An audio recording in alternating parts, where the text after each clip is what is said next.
Captain Hyun-woo was reviewing supply reports on the Earth colony ship New Horizon when the emergency communication came through.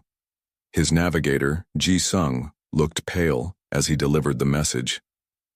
"Captain, we're receiving a priority alert from Ambassador So-ra. She says the aliens have turned hostile and we need to prepare for immediate departure." Hyun-woo frowned. The last reports from the Confederation station had been positive. Trade negotiations were progressing well, and several alien species had expressed interest in cultural exchanges with Earth. "Are you sure this isn't some kind of mistake?" he asked. "No, sir. The message is authenticated and marked as highest priority. Ambassador So-ra says all human ships should leave Confederation space immediately." Before Hyun-woo could respond, his communications officer Ji-won called out from her station. "Captain, we're detecting massive energy signatures throughout this system. Dozens of alien fleets are moving into formation around us. On the main screen, space lit up with the engine signatures of hundreds of warships. Ships of every design imaginable were converging on the human vessels. Crystalline dreadnoughts, organic-looking bioships, mechanical constructs that defied easy description. This is War Marshal Grixtal of the Galactic Confederation Defense Force, a voice announced over all communication channels. Vessels of the Death World known as Earth, you are ordered to surrender immediately. Comply or face destruction. Hyun-woo stared at the screen in confusion. Death World? What are they talking about? His answer came from another human ship in the convoy. Captain Du-young commanded the escort vessel Guardian, one of Earth's few military spacecraft. His face appeared on the communication screen, and his expression was grim. "Hyun-woo, I don't know what happened at the station, but we're looking at the largest fleet mobilization in recorded galactic history. They've got ships from every member species of the Confederation." "But why?" Hyun-woo asked. "We came here in peace. We followed all their protocols." "I don't know," Du-young replied, "but right now we need to focus on survival. Are your engines ready for emergency jump?" Before Hyun-woo could answer, the alien fleet opened fire. The first barrage was clearly intended as a warning, energy beams that passed close to the human ships but didn't make contact. But the message was clear: surrender or die. "All human vessels, this is your final warning," Grixtal announced. "Power down your engines and prepare to be boarded." Du-young's voice came over the communication channel, calm and steady despite the circumstances. "All human ships, this is Guardian. Ignore the surrender demand, begin evasive maneuvers, and prepare for emergency jump on my signal." "Are you insane?" Hyun-woo shouted. "There are hundreds of them and only 5 of us." "Trust me," Du-young replied. "There's something the aliens don't know about human ship design." The alien fleet moved closer, expecting the humans to surrender in the face of overwhelming odds. War Marshal Grixtal had planned this operation carefully, a show of overwhelming force that would end the Death Worlder threat without significant casualties on either side. But as the alien ships closed in, something unexpected happened. The human vessels suddenly accelerated at rates that should have been impossible for ships of their size. "Impossible!" Grixtal exclaimed as he watched the human ships pull away from his fleet. "Their acceleration is off the charts." What the aliens didn't realize was that human ships were built to the same standards as everything else on Earth, to survive in hostile environments with significant safety margins. The engines they had observed during peaceful operations were capable of far more than humans had revealed. Du-young's ship Guardian moved like a fighter despite being the size of a cruiser. Its weapon systems, designed to protect colony ships from asteroid impacts and space debris, proved surprisingly effective against alien shields. "All ships follow my lead," Du-young commanded. "Remember your training. Stay mobile, target their command vessels, and don't give them time to coordinate their attacks." The battle that followed shocked both sides. The aliens had expected to face primitive Deathworlders armed with crude weapons and simple tactics. Instead, they found themselves fighting opponents who seemed to anticipate their every move. Na-young, the human intelligence officer, had indeed been gathering information about alien military capabilities. But what the Council had interpreted as preparation for conquest was actually defensive analysis. Humans learning how to survive if their new alien friends turned out to be enemies. Their formation is breaking apart. Ji-sung reported from his navigation station. The crystal ships are too slow to keep up with the organic vessels. Exploit that gap, Du-young ordered. All ships concentrate fire on the command cluster. Make them think twice about hunting humans. The human ships moved through the alien formation like predators among prey, striking at weak points and vanishing before the enemy could respond. It was exactly the kind of persistence hunting that humans had perfected over millions of years, adapted now for space warfare.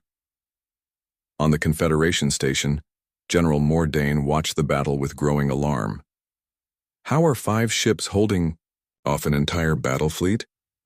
They're not fighting like any species we've encountered before, reported his tactical officer.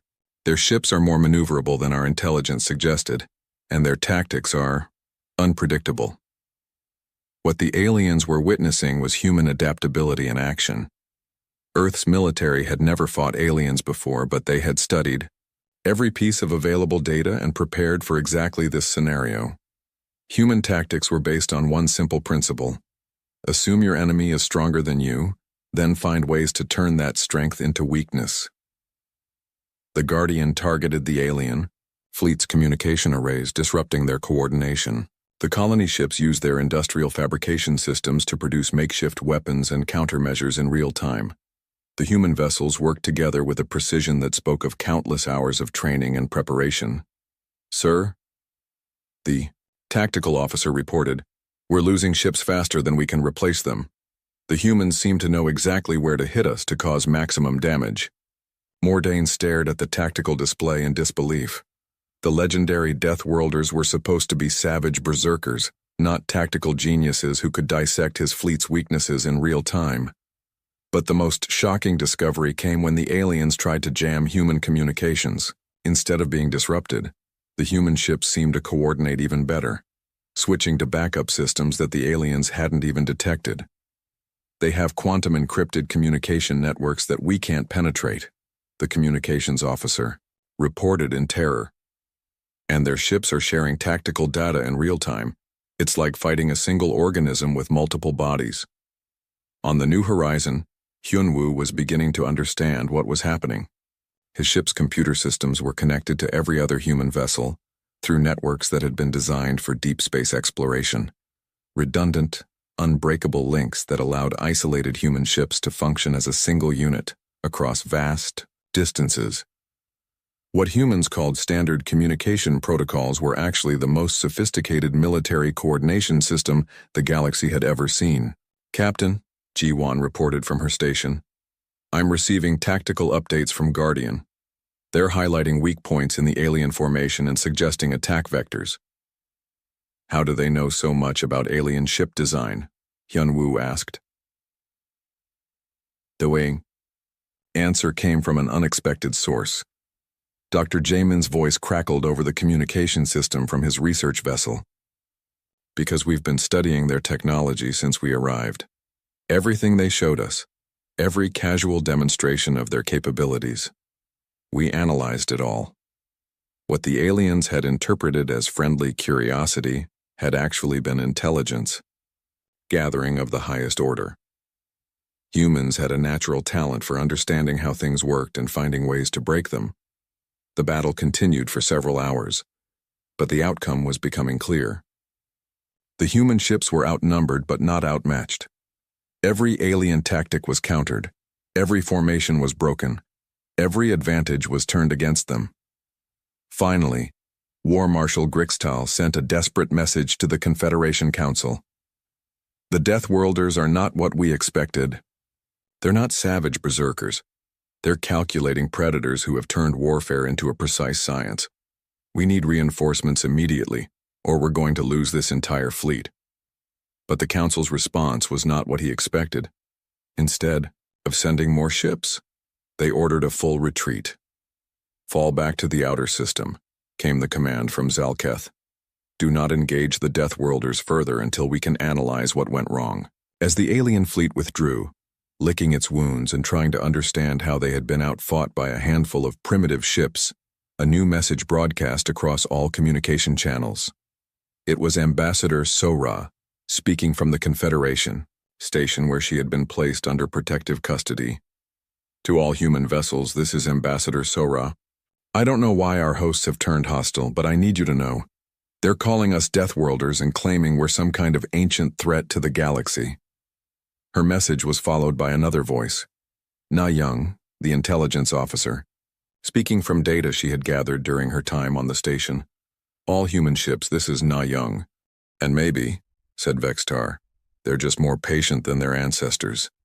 Maybe they've Dr. Jamin arrived at the Galactic Confederation station 3 weeks after first contact, carrying with him a collection of what he considered basic human technology. He was excited to share Earth's innovations with their new alien friends and perhaps learn about their advanced sciences in return. Thank you for allowing me to present human technology, Jamin said to the assembled alien scientists. I've brought some of our standard survival and exploration equipment that we thought might interest you. What Jamin didn't know was that every alien in the room had been briefed about humanity's suspected true nature. They watched him with the careful attention of prey animals studying a predator. This is a basic human survival shelter, Jamin explained, unfolding a compact device. It can be set up in any environment and will protect a human from temperatures ranging from -50 to +60 degrees Celsius. It's also radiation resistant and can filter toxic atmospheres. The alien engineers exchanged worried glances. What humans called basic survival gear could allow them to live on worlds that most species considered uninhabitable death traps. And this, Jamin continued, holding up a small weapon, is a standard human sidearm. It fires projectiles at high velocity and can penetrate most known materials. We developed these originally for protection against dangerous wildlife on Earth. The weapon looked primitive compared to alien energy weapons, but the scientists quickly realized that its simple design meant it would work in any environment. No complex power cells to fail, no sophisticated targeting systems to malfunction. Just a reliable tool for killing that would function anywhere in the galaxy. How do you manufacture these items? Asked Dr. Zethok, a nervous insect-like being. Oh, these are mass-produced on Earth. We have automated factories that can make millions of these units per day. Every human ship carries hundreds of them as standard equipment. The aliens sat in stunned silence. Humans were casually producing military-grade survival equipment in quantities that could outfit entire armies, and they called it standard equipment. Jamin moved on to his next demonstration. This is a human exploration probe. We use them to scout potentially habitable worlds before sending colonists. The probe looked innocent enough, a small flying device with sensors and communication equipment. But as Jamin explained its capabilities, the aliens grew more terrified. It can operate for years in any environment, analyze atmospheric composition, map terrain, identify potential threats, and establish communication networks. We've sent thousands of these throughout our local star region. What the aliens heard was that humans had been secretly mapping and analyzing their territory for years, identifying targets and establishing the infrastructure for future expansion. Meanwhile, in another part of the station, Aira was conducting what she thought were friendly trade negotiations. She was a human commerce specialist, eager to establish beneficial relationships between Earth and the galactic community. Earth can offer many valuable resources, Aira explained to the alien trade representatives. We have abundant metals, including some rare elements that might be uncommon in your territories. We're also willing to trade manufactured goods, food products, and raw materials. Thexwan, the lead trade negotiator, studied the list of items Earth wanted in exchange. You're requesting deuterium, plutonium isotopes, and quantum field generators. What do humans need these materials for? Aira smiled innocently. Mostly, for our power systems and manufacturing processes. Humans use a lot of energy, and these materials would help us build more efficient fusion reactors. But Thexwan knew that the same materials could be used to build weapons of incredible destructive power. Humans were requesting exactly what they would need to equip a massive military fleet. And you want information about navigational charts and star system databases? Oh yes, Aira replied enthusiastically. Humans are natural explorers. We'd love to know more about the galaxy and plan future exploration missions. The more we know about what's out there, the better we can prepare for long-range expeditions. To Ara, this was innocent scientific curiosity. To Thexwan, it sounded like humans were gathering intelligence for military conquest, mapping potential targets and escape routes throughout galactic space. The situation grew worse when Minsu made a startling discovery in the station's archives. Working alongside alien historians, he had been translating more of the ancient texts about the legendary Deathworlders. "This is fascinating," Minsu told his alien colleagues. "According to these records, the pack hunters didn't just disappear. They deliberately left the galaxy to explore what the texts call the void beyond the rim." Dr. Kethmore felt his organs freeze with terror. "They left voluntarily?" "Yes, and listen to this passage I just translated. The Deathworlders grew, restless with the conquered territories, and spoke of greater hunts among distant stars. They took their finest warriors and most terrible weapons and sailed beyond the edge of known space, promising to return when they had found prey worthy of their skills." Minsu looked up from the ancient tablet, excited by his discovery. "It sounds like they were just curious about what was beyond the galaxy. Very much like human nature, actually. We always want to explore new frontiers." But his words filled the alien historians with absolute dread. The Deathworlders hadn't been destroyed or driven away. They had left voluntarily to find new challenges, and now their descendants had returned, 50,000 years later, with advanced technology and generations of experience exploring the most dangerous regions of space. The final straw came when Na Young, a human intelligence officer, gave what she thought was a routine briefing about Earth's information-gathering capabilities. The alien security forces had asked about human surveillance technology, and she was happy to share non-classified information. "Human intelligence gathering is based on multiple redundant systems," Na Young explained to a room full of increasingly panicked alien security officers. "We monitor electromagnetic communications, analyze behavioral patterns, infiltrate target organizations, and maintain extensive databases on potential threats." General Mordain listened with growing horror as the human casually described surveillance, capabilities that exceeded anything the Confederation possessed. "You monitor all communications?" "Within our territory, yes. It's necessary for planetary security. We also gather information about neighboring systems and potential threats. Any species that survives in a hostile galaxy learns to keep track of what's happening around them." Na Young then described human cryptography, counterintelligence operations, and what she called basic security protocols.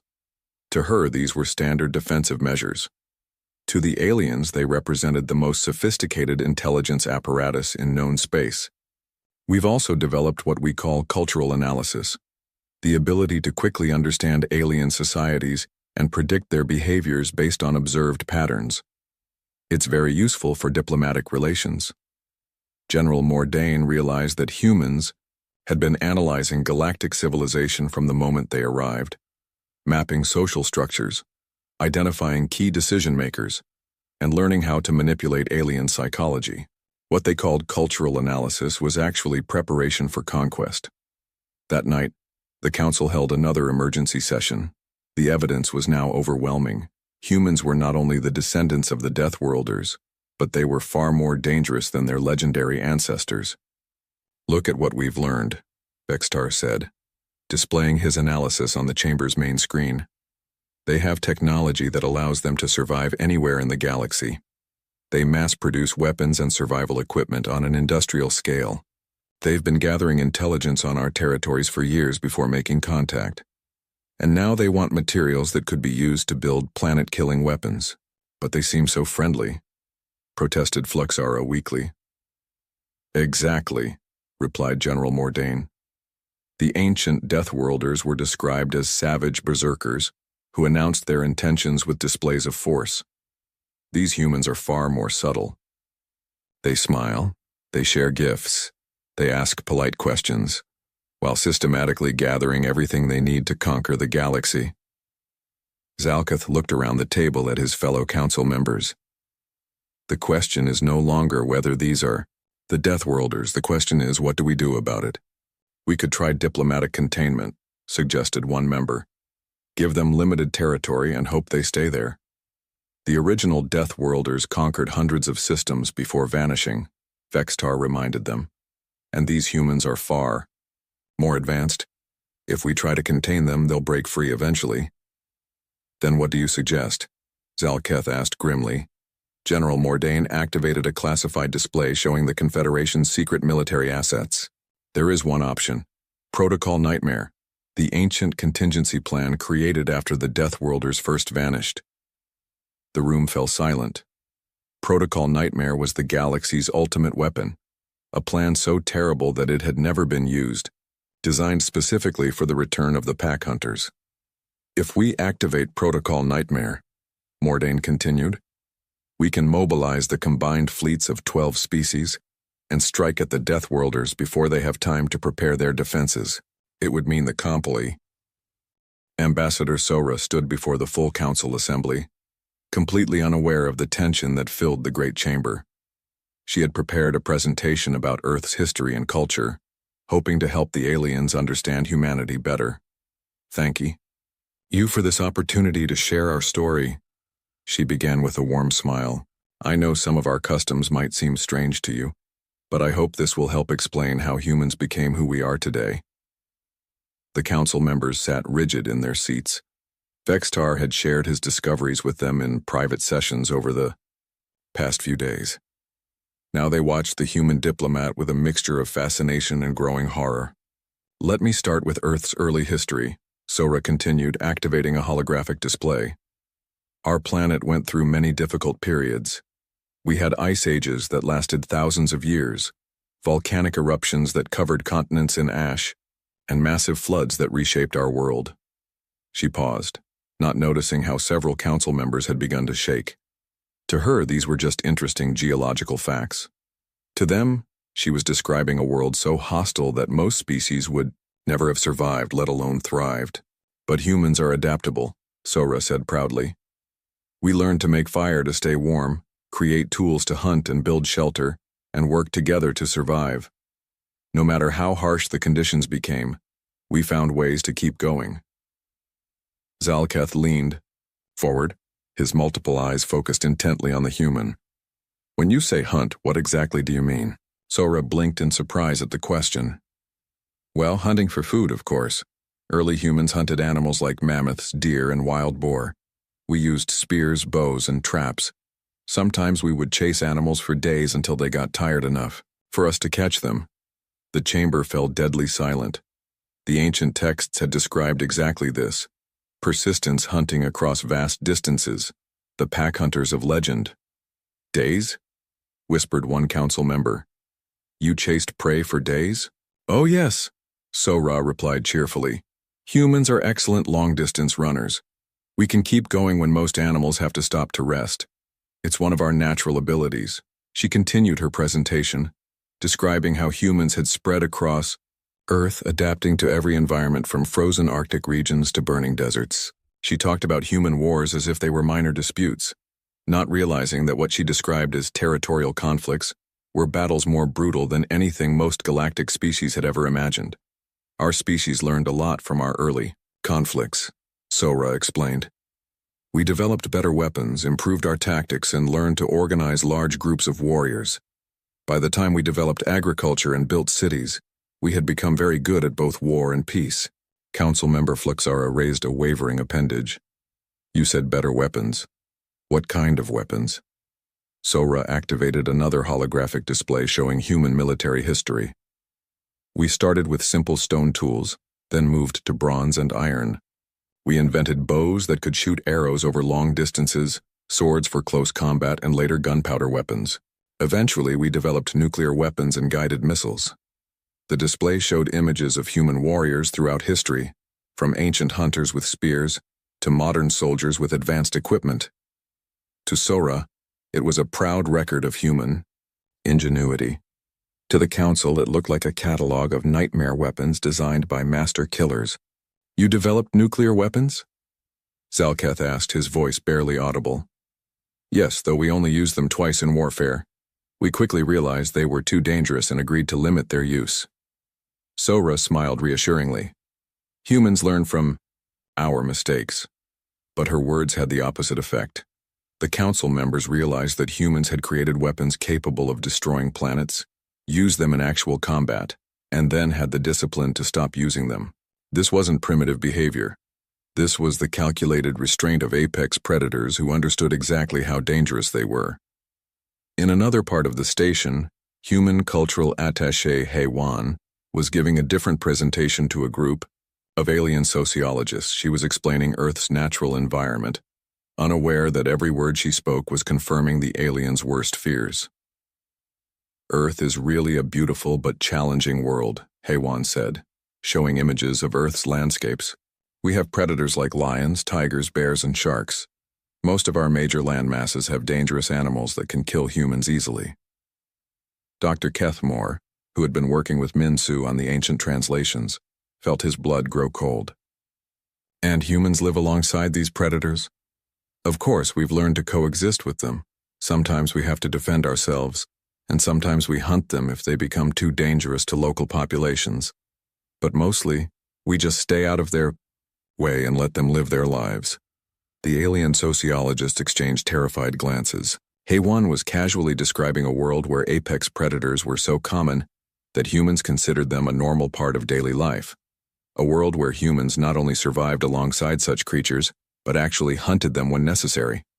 What about your oceans? Asked another alien scientist. Oh, they're full of life too, Heywan said enthusiastically. We have whales, dolphins, giant squids, and thousands of species of sharks. Humans have been sailing and fishing in these waters for thousands of years. We've explored every ocean on our planet, from the surface to the deepest trenches. She showed images of human divers swimming with sharks, fishermen working in stormy seas, and submarines exploring the deepest parts of Earth's oceans. To her, these were examples of human curiosity and bravery. To the aliens, they were proof that humans were so confident in their predatory abilities that they voluntarily entered environments filled with other apex predators. Back in the main council chamber, Sora had moved on to discussing human space exploration. We've always been curious about what lies beyond our world. Even before we developed space travel, we built telescopes to study the stars. When we finally reached our moon, we didn't stop there. We sent probes to every planet in our solar system and beyond. Why? Asked Zalketh. Why not be content with your own world? Sora looked puzzled by the question. Because there's so much to explore and learn. Humans have a saying, the universe is vast and full of wonders. We want to see them all, meet new species, and discover new knowledge. But to the council, her words had a different meaning. They heard a species that had already conquered the most dangerous planet in known space and was now looking for new worlds to explore, and possibly new prey to hunt. The final shock came when Teho, a human military advisor, was asked to brief the council on Earth's defense capabilities.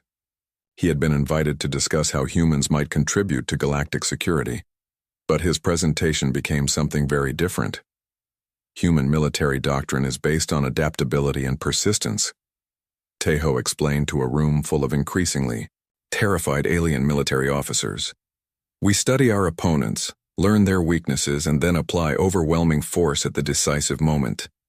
He showed tactical displays from what humans called minor conflicts, their world wars, civil wars, and regional disputes. The alien officers watched in horror as human armies demonstrated tactical flexibility, technological innovation, and a willingness to fight under conditions that would break most other species. This conflict here, Teho pointed to a display showing World War II, involved over 100 million beings across multiple continents. It lasted 6 Earth years and ended only when one side developed weapons capable of destroying entire cities in seconds. The alien officers sat in stunned silence. What humans considered a historical conflict involved casualty numbers that exceeded the total population of most galactic species. And you call this a minor conflict? Asked General Mordain, the station's security chief. Well, it was serious at the time, Teho admitted. But humans learned a lot from it. We developed better international laws, improved our peacekeeping institutions, and created systems to prevent such large-scale conflicts from happening again. Again, his reassurance had the opposite effect. The aliens realized that humans had fought wars that would be considered galactic catastrophes, learned from them, and then built systems to make their future conflicts more efficient and controlled. That evening, the council held an emergency session behind closed doors. Vextar presented his final analysis, and the evidence was overwhelming. There can be no doubt, he concluded.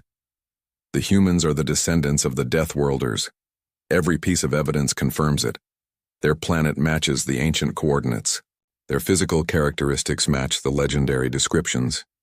Their casual references to surviving in hostile environments, hunting dangerous prey, and fighting massive wars, it all fits. But they seem so peaceful, protested one council member. So genuinely friendly.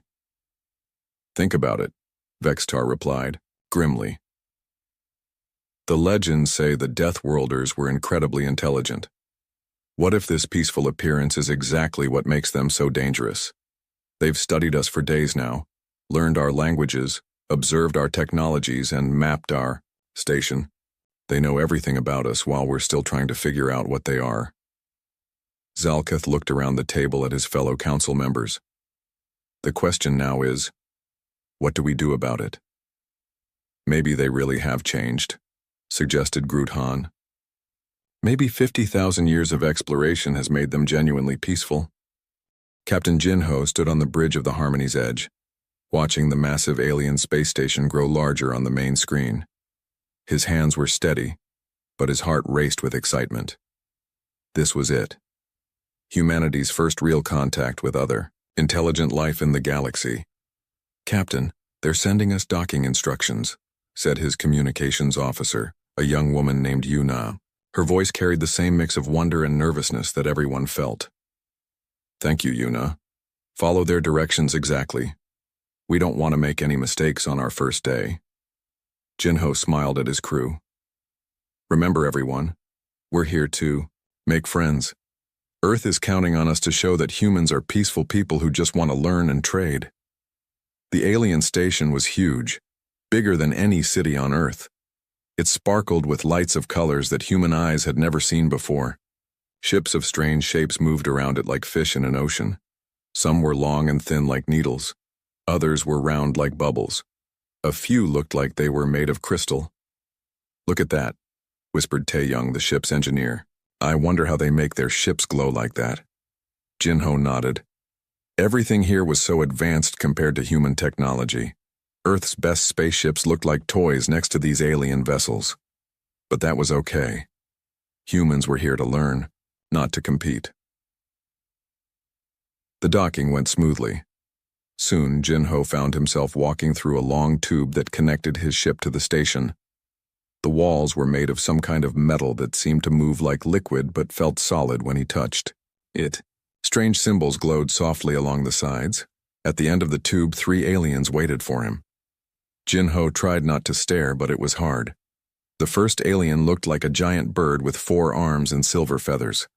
The second was more like a walking tree with bark-like skin and eyes that glowed green. The third was the strangest of all. It seemed to be made of flowing water held together by some invisible force. "Welcome, beings of Earth," said the bird-like alien. Its voice came from a small device hanging around its neck. "I am Council Member Veltar.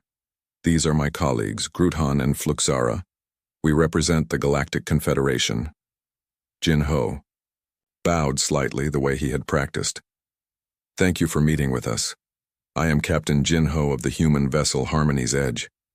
We bring greetings from Earth and hope for friendship between our peoples." The 3 aliens looked at each other. Jinho couldn't read their expressions, but something passed between them. Maybe they were just as nervous as he was.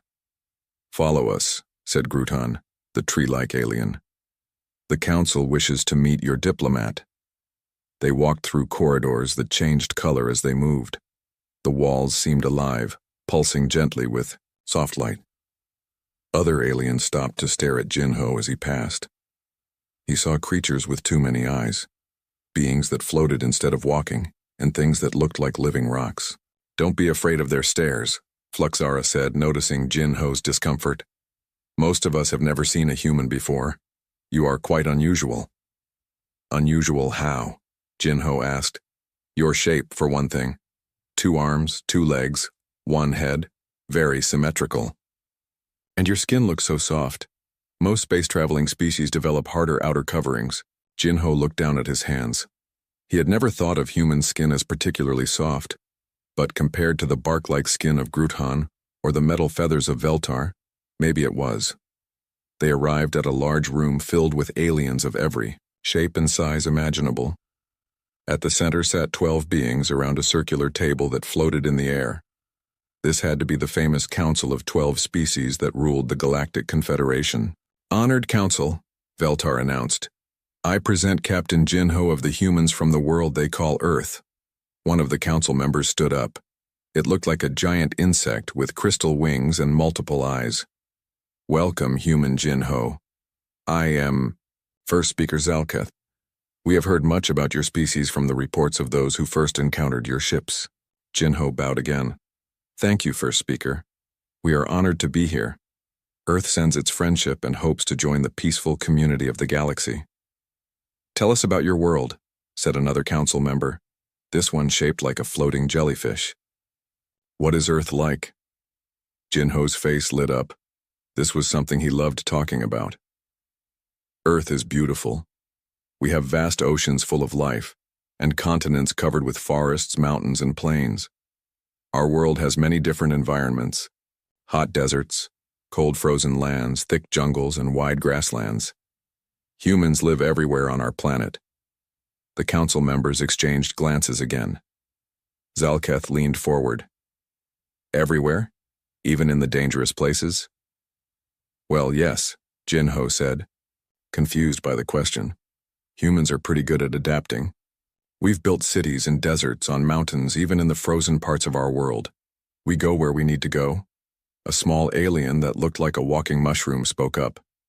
And what do humans eat? Jinho smiled.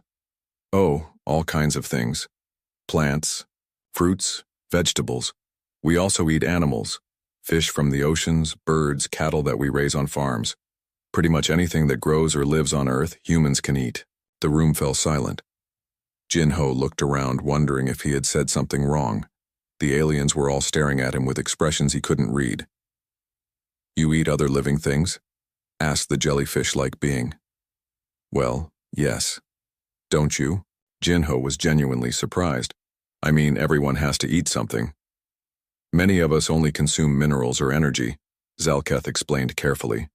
The few species that consume other life forms usually eat only plants or very simple creatures. It is considered primitive to consume complex life forms. Jinho felt his face grow hot with embarrassment. Oh, I'm sorry. I didn't know. On Earth, that's just how life works. Everything eats something else. It's natural for us. Natural, repeated one of the council members in a whisper. Veltar stepped forward. Perhaps we should continue this conversation later. The human has traveled far and must be tired. Of course, Zalketh agreed. Captain Jinho, we will prepare quarters for you and your crew. Tomorrow, we will meet with your diplomat and discuss how Earth might join our confederation. As Jinho was led away, he heard the council members begin to talk in hushed tones. He caught a few words that his translation device picked up. Primitive, predator, and something that sounded like Death World, but he pushed those worries aside. First contact was always difficult. These were just cultural differences. Once Ambassador Sora arrived with the diplomatic team, everything would be fine. That night, Jinho lay in his quarters looking out at the stars through a window that seemed to be made of solidified light. Earth was out there somewhere, a tiny blue dot waiting to hear how humanity's first meeting with galactic civilization had gone. He thought about his conversation with the council. Maybe humans were a bit different from other species, but that wasn't necessarily bad. Diversity was good, right? Every species brought something unique to the galactic community. Jinho smiled and closed his eyes. Tomorrow would bring new wonders and new friendships. He was sure of it. Far across the station, in a secure conference room, the Council of 12 was having a very different kind of meeting. Zalketh looked around the table at his fellow council members. "Well?" he asked. "What do you think?" "They seem peaceful enough," said one member. "Naive, even. Like children who have just learned to walk among the stars." "But did you hear what they said about their world?" asked another. "They live everywhere on their planet, even in dangerous places, and they eat other complex life forms." Veltar nodded grimly. "I've seen their physical scans. They have forward-facing eyes, sharp teeth, and dense muscle structure. These are the characteristics of predators." "Predators can be peaceful," Zalketh said, but his voice carried doubt. "Many species evolved from hunters but learned to live in harmony." "Perhaps," said the jellyfish-like being, "but I think we should investigate these humans more carefully. There's something about them that feels familiar, and not in a good way." In another part of the station, a lone figure worked late into the night. Vextar was the Confederation's chief xenobiologist, and something about the humans bothered him. He pulled up ancient records, searching through databases that hadn't been accessed in thousands of years. Somewhere in these files was information about a species that had terrorized the galaxy long ago, a species that had vanished mysteriously, leaving behind only legends and warnings. As he searched, Vextar couldn't shake the feeling that Earth's children had come home. 3 days after the first meeting, Ambassador Sora arrived with a full diplomatic team from Earth. She was a small woman with kind eyes and a warm smile that seemed to put everyone at ease. Even the strangest aliens found themselves relaxing around her. "Thank you for welcoming humanity into your community," Sora said to the council during her first official meeting. "We know we have much to learn, and we're grateful for your patience with us." The council members nodded politely, but several of them kept glancing at a small alien sitting in the corner. Vextar had been working day and night since the humans arrived, and dark circles under his eyes showed his exhaustion. "Tell us more about human history," Zalketh requested. "How did your species develop space travel?" Sora's eyes sparkled with pride. "Humans have always been explorers. Even when we were primitive, we spread across our entire planet. We've always wanted to see what was beyond the next hill, across the next ocean, or above the next sky." "And you did this peacefully?" asked one council member. Sora paused for a moment. "Well, not always. Humans have had their conflicts throughout history. We fought wars, competed for resources, and sometimes disagreed about how to live. But we've learned from our mistakes. That's why we're here peacefully now." In another part of the station, a different conversation was taking place. Min Su, a human historian, worked alongside alien archaeologists in the station's vast library. They were studying ancient ruins found on a distant world, trying to translate writing that was thousands of years old.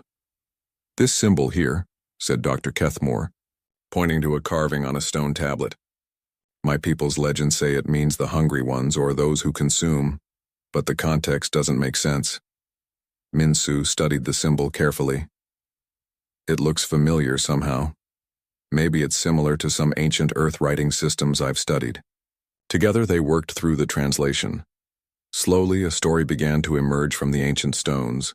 It told of a great terror that had swept across the galaxy long ago. Beings from a burning world who hunted other species for sport and food. "Listen to this," Min Su read aloud. "The pack hunters came from the crucible of monsters walking on 2 legs like tools of death. Their eyes faced forward like all killers, and their teeth could tear flesh from bone. They ran their prey to exhaustion across vast distances, never stopping, never tiring." Kethmore shivered even though his species had no concept of cold. "It's just an old story. These creatures vanished long ago, if they ever existed at all." But Min Su felt a strange chill as he read. The description reminded him of something, though he couldn't quite place what.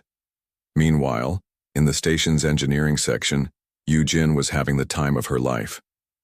The alien technology was amazing, and the engineers were happy to share their knowledge with someone so eager to learn. "This is impossible," muttered Zarketh, a crystal-based engineer who had been working on a broken reactor for weeks. "The power flow is completely blocked, but we can't find the problem." Yujin looked at the complex machine with its glowing conduits and floating components.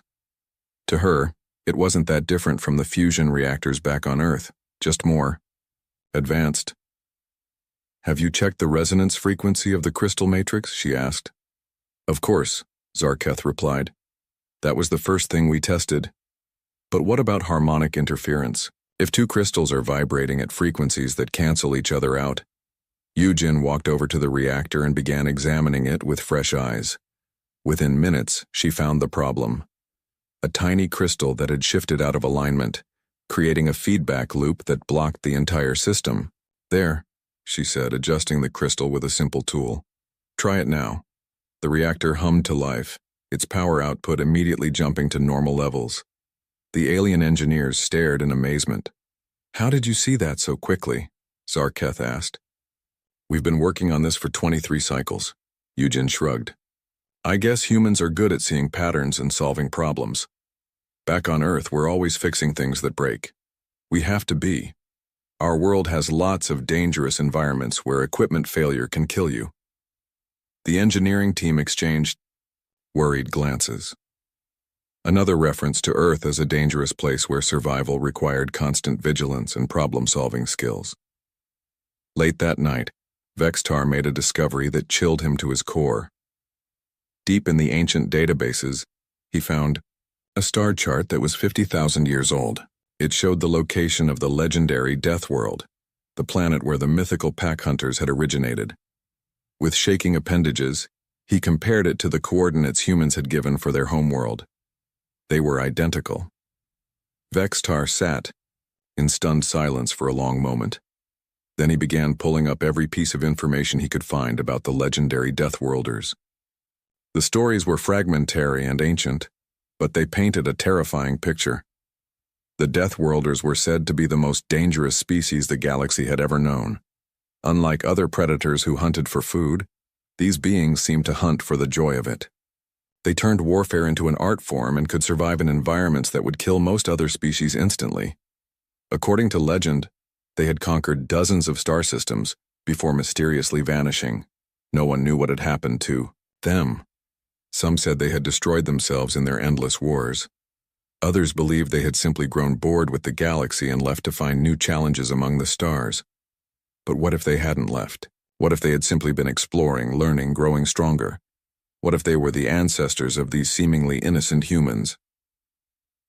Vextar studied human physiology reports with new eyes. Humans had forward-facing predator eyes, just like the legends described.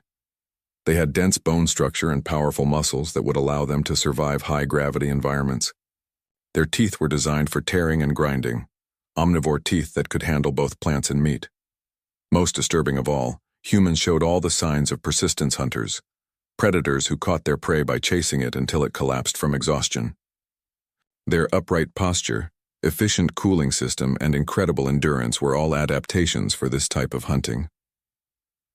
The next morning, Vextar requested an urgent meeting with the council. He arrived carrying data pads filled with his research, his face grim with the weight of his discovery. "Honored council," he began, "I have made a disturbing connection about our human guests." Zarketh looked up from the reports about human engineering capabilities. "What kind of connection?" "The coordinates they gave us for Earth. They match ancient records for a planet the old texts call the Crucible of Monsters. Earth is the death world of legend." Silence fell over the council chamber.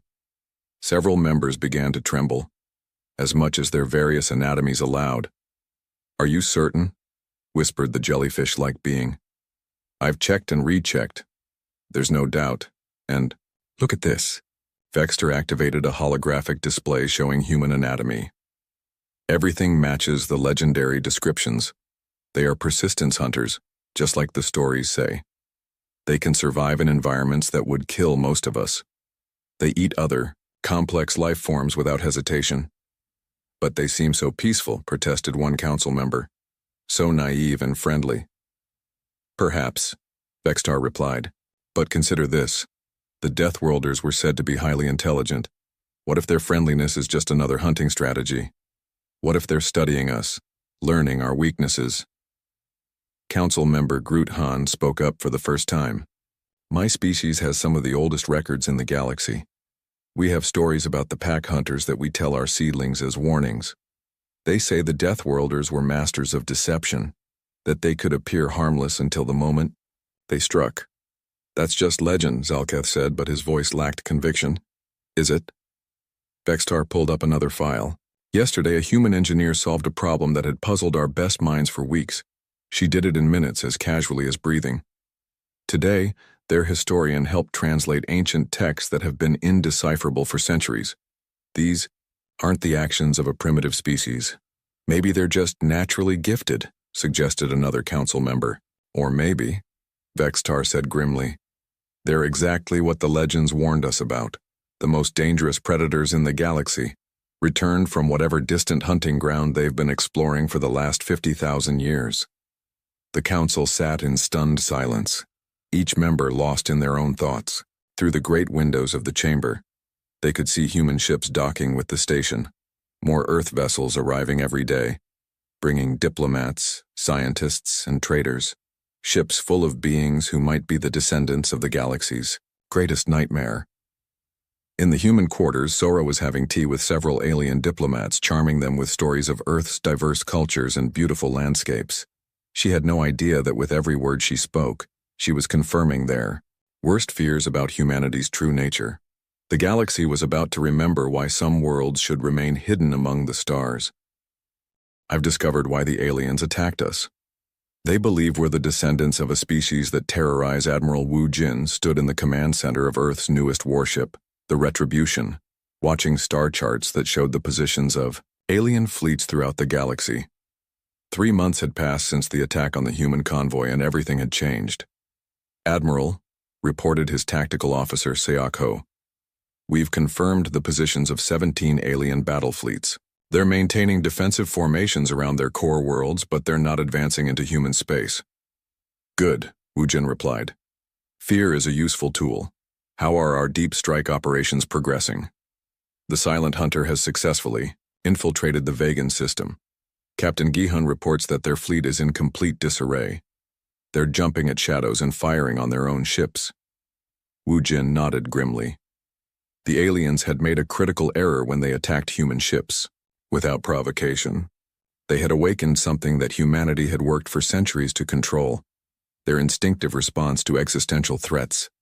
The transformation had been swift and terrifying to observe. Within days of the first attack, human colonies throughout known space had shifted from peaceful exploration to total war preparation. Ships that had been carrying families and farming equipment were retrofitted with weapons systems. Trade vessels became intelligence-gathering platforms. Scientists became weapons designers.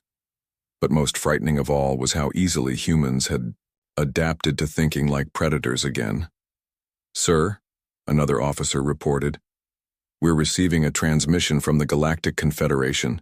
They're requesting a ceasefire and offering to negotiate. Put it through, Wu Jin ordered. The main screen flickered to life, showing the familiar insectoid features of first speaker Zalketh. The alien leader looked exhausted and defeated, a far cry from the confident figure who had welcomed humanity to the galactic community just months before. Admiral Wu Jin, Zalketh began, his voice barely steady. On behalf of the Galactic Confederation, I formally request an immediate ceasefire and opening of peace negotiations. Wu Jin studied the alien's face carefully. That's interesting, first speaker. When we first met, you welcomed us as peaceful neighbors. When your fleets attacked our ships without warning, you called us Death Worlders and monsters. Now you want peace again. I'm curious about what changed your mind. Zalketh's multiple eyes closed in what might have been shame. We made a mistake. Our fear overcame our judgment. We attacked you based on ancient legends and paranoid assumptions. You attacked us, Wu Jin corrected coldly, because you correctly identified what we were. The problem wasn't your intelligence, it was your timing. You should have struck 50,000 years ago when we were still learning. Now it's too late. The psychological warfare specialist Seok-ho had suggested this approach. Let the aliens understand that humanity had always been exactly what they feared. but that their attack had simply reminded humans of their true nature. "Please," Zalketh pleaded. "We know we made an error, but surely we can find a peaceful solution. Your species claimed to want peace and friendship." "We did want peace," Wu Jin replied. "But you taught us an important lesson about galactic politics. You showed us that the moment other species discover what we are, they'll try to destroy us. So now we have to ask ourselves, is it safer to hide among you? Or to make sure you're too afraid to threaten us ever again?" What the aliens didn't know was that this conversation was being broadcast throughout human space. Every human colony, every human ship, every human research station was listening as their admiral delivered humanity's new doctrine to the galaxy. In the background, Earth's transformation continued at an incredible pace. The planet that aliens had mistaken for a peaceful agricultural world revealed its true nature as the most militarized fortress in known space. Captain Gi-hun reported in from his deep reconnaissance mission. "Admiral, you need to see this intelligence data. The aliens have been preparing for our return for thousands of years. They have weapons designed specifically to fight Deathworlders, fleets positioned to respond to our emergence, and contingency plans for the complete evacuation of their core worlds." "Show me," Wu Jin ordered. The tactical display revealed the scope of alien preparations. Secret military installations, hidden fleets, weapons caches distributed throughout their territory, all designed for one purpose: fighting the legendary Deathworlders if they ever returned. "They've been afraid of us for 50,000 years, Gi-hun continued. "Every species in the Confederation has stories about the pack hunters. Every military academy teaches courses on Deathworlder tactics. Every defensive installation was built with us in mind." Wu Jin smiled grimly. "Then they understand exactly what we are. Good. That makes this easier." He turned back to the communication with Zalketh. "First speaker, I want you to understand something. You spent 50,000 years preparing for our return. You built weapons, trained armies, and created alliances specifically to fight us. You turned the entire galaxy into a fortress designed to keep the Deathworlders out." Zalketh said nothing, but his expression confirmed the truth. "The problem," Wu Jin continued, "is that all your preparations were based on the Deathworlders. You remembered? Primitive hunters with stone tools and bronze weapons. You didn't prepare for what we became during our 50,000 years of exploration." He activated a display showing human military capabilities. Not the improvised defenses they had used during the first attack, but the true strength of a species that had spent millennia conquering the most dangerous environments in the universe. "We didn't spend those 50,000 years sitting peacefully on our home world," Wu Jin explained. "We explored every hostile environment we could find. We fought wars against nature itself on worlds that would kill your people in seconds. We learned to survive in the vacuum of space, in the hearts of stars, in the crushing depths of gas giants." The MOM display showed images that made Zalketh tremble. Human cities built inside active volcanoes, human colonies thriving in the radiation fields of neutron stars, human ships diving into the coronas of dying suns to harvest exotic matter. Every challenge made us stronger. Every hostile environment taught us new ways to kill and new ways to survive. And now you've forced us to remember that other species are just another hostile environment to be conquered. From across human space, reports continued to flow in. Captain Du Young had captured an entire alien battle fleet without firing a shot. He had simply maneuvered them into a position where they faced certain destruction and then offered them surrender as an alternative. Captain Hyun-woo's colony ships had been converted into mobile factories that could produce weapons of war faster than most species could build toys. But the most devastating report came from a human ship that most aliens had never noticed. A small research vessel commanded by Dr. Minsu, the historian who had helped translate ancient texts on the Confederation station. "Admiral," Minsu reported, "I've completed my analysis of galactic civilization. I now understand why the legends about Deathworlders were so terrifying." "Explain," Wu Jin ordered. "The species that dominated the galaxy 50,000 years, Ego were apex predators, but they were also highly intelligent pack hunters. The combination made them unstoppable. They could outthink their prey and coordinate attacks that no other species could counter." Minsu paused, gathering his thoughts. But Admiral, our ancestors weren't trying to conquer the galaxy. According to the ancient records I've translated, they were trying to find worthy opponents. Every species they encountered was too weak to provide a real challenge. The implications hit Wu Jin immediately. They left because they were bored. Exactly. The Death Worlders didn't disappear because they were defeated or because they destroyed themselves. They left because galactic civilization was too primitive to interest them. They went looking for real challenges among the stars. Wu Jin turned back to his conversation with Zalketh, and his expression had changed. The cold anger was gone, replaced by something far more terrifying. The calm assessment of a predator evaluating prey. First speaker, I've just learned something interesting about my species' history. It seems our ancestors didn't leave the galaxy because you drove them out. They left because you bored them. Zalketh's face went completely pale. 50,000 years ago, you were too primitive to be worth conquering. Now, after all this time to develop and grow, you're still too primitive to be worth conquering. Do you understand how disappointing that is? Around the galaxy, alien fleets began to panic as they realized the true meaning of Wu Jin's words. The Death Worlders hadn't returned as conquerors. They had returned as explorers who discovered that their old hunting ground was still populated by the same weak prey they had left behind millennia ago. However, Wu Jin continued, you did teach us something valuable. You showed us that the galaxy is still afraid of us. That fear is useful. It means we don't have to waste time conquering you. We can simply rule through terror. He activated another display, this one showing the current positions of human ships throughout galactic space. Unknown to the aliens, humans had been infiltrating their territory for months, placing ships in position to strike at any target in the galaxy within hours. Here, a